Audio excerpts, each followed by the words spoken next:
In 1960, thousands of uniformed lamplighters moved through Japanese railway stations at dusk, flames dancing across gas lamps in perfect synchronization. By 1975, every single one was gone, erased not by war or disaster, but by a single switch to electric light.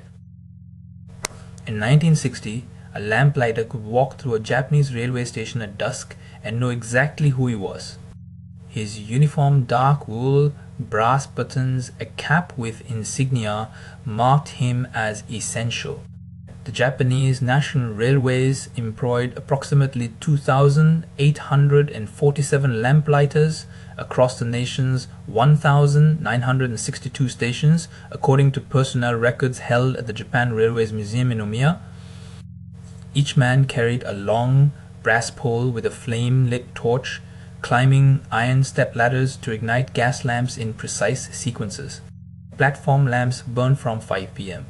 to 6 a.m., consuming standardized volumes of coal gas piped through underground infrastructure that had been installed since the Meiji era, some sections dating to the 1880s. The work had rhythm. A lamplighter on the Yamanote line in Tokyo might light 47 lamps in 90 minutes, moving east to west across the platform. In winter, the flame was brighter, almost welcoming. In summer, it was redundant but still required.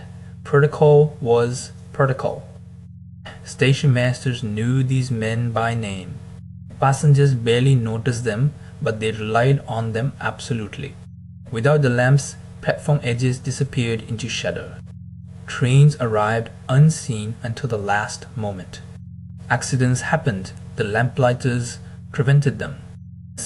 They had job security. The position was hereditary in some cases, passed from father to son. Wages were modest but stable.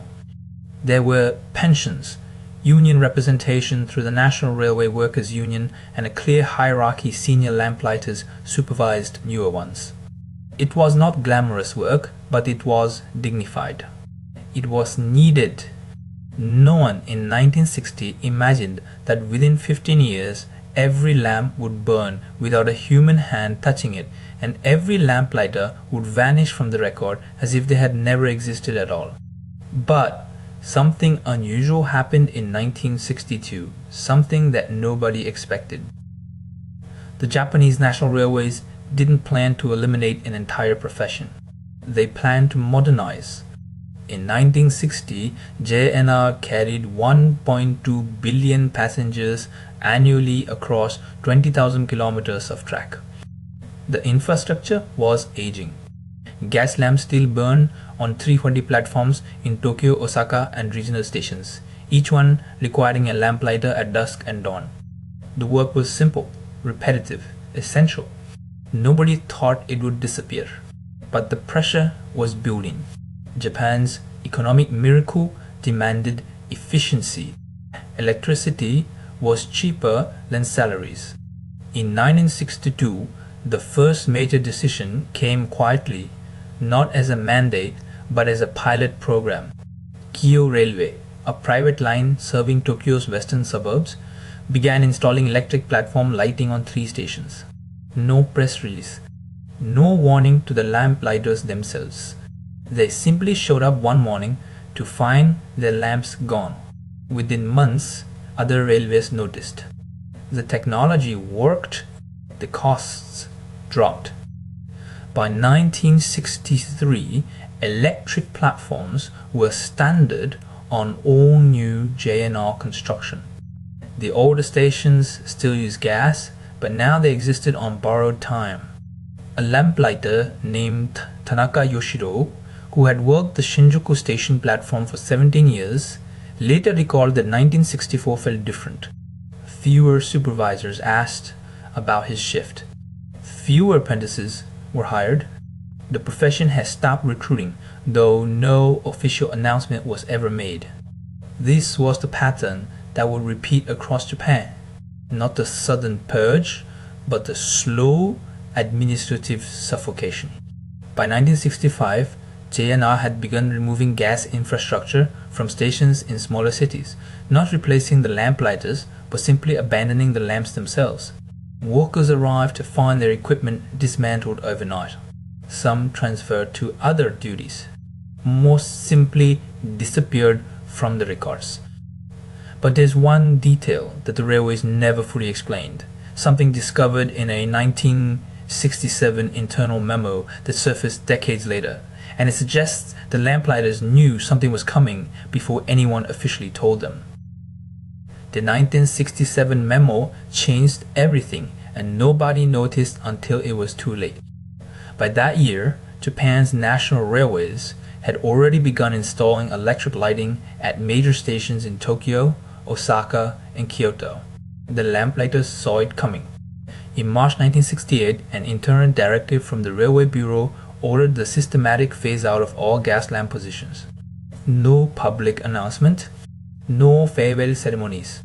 Between 1968 and 1973, approximately 2,847 lamplighters across the nation received transfer notices or early retirement packages. Most were men in their 50s and 60s who had held the same routes for 30 years. By 1974, fewer than 200 remained. The final documented lamplighter shift occurred on November 15, 1975 at Ueno Station in Tokyo, a location that had employed platform lighters continuously since 1883. A single worker extinguished the last gas lamp. No photograph exists of this moment. No name was recorded. What we know comes from a 1976 railway employee roster that simply listed the position as discontinued. The vanishing was complete. But the 1967 memo, the one that warned them first, contained a handwritten note in the margin that historians have never fully explained. By 1968, there were no more lamplighters. Not because they retired gracefully, not because they were retrained, they simply ceased to exist as a category of labor, and Japan's railway stations fell silent in a way that nobody had prepared for. The Tokyo Railway Administration's payroll records show 847 lamplighters employed in 1966. By 1970, that number was 0. No transition period, no official ceremony marking the end. Historians found only scattered personnel files, some marked transfer, others left blank entirely. Yoshida Masaru, a lamplighter at Shibuya Station for 19 years, appears in the 1966 directory. His name vanishes from all subsequent records. We don't know what happened to him after that. What emerged instead was a crisis nobody wanted to name. Station masters reported it obliquely in internal memos. Platforms feel different, 1969 Osaka Dispatch noted. The rhythm is gone. Electric lights work perfectly, but the lamplighters had carried something else, a human presence, a nightly ritual that marked time itself. They knew the platform by touch. They knew which lamps flickered. They knew the commuters by face. The Japanese press barely covered the transition. A single article appeared in the Yomiuri Shimbun in October 1968, buried on page 7, "Gas lamps fade as progress arrives." It quoted no lamplighters. It interviewed no station workers about what filled the void. Instead, there was a bureaucratic scramble to explain the absence. Station authorities commissioned reports. They studied worker satisfaction. They measured foot traffic. All of it circled around one unasked question: what do you do when a profession vanishes faster than the people who held it can disappear? The 1967 memo that warned them first, the one with the handwritten margin note, was never formally entered into any official archive. But copies existed, and copies were distributed to stations across the Kanto region weeks before the national announcement. Today, the lamplighters are gone, but they left traces.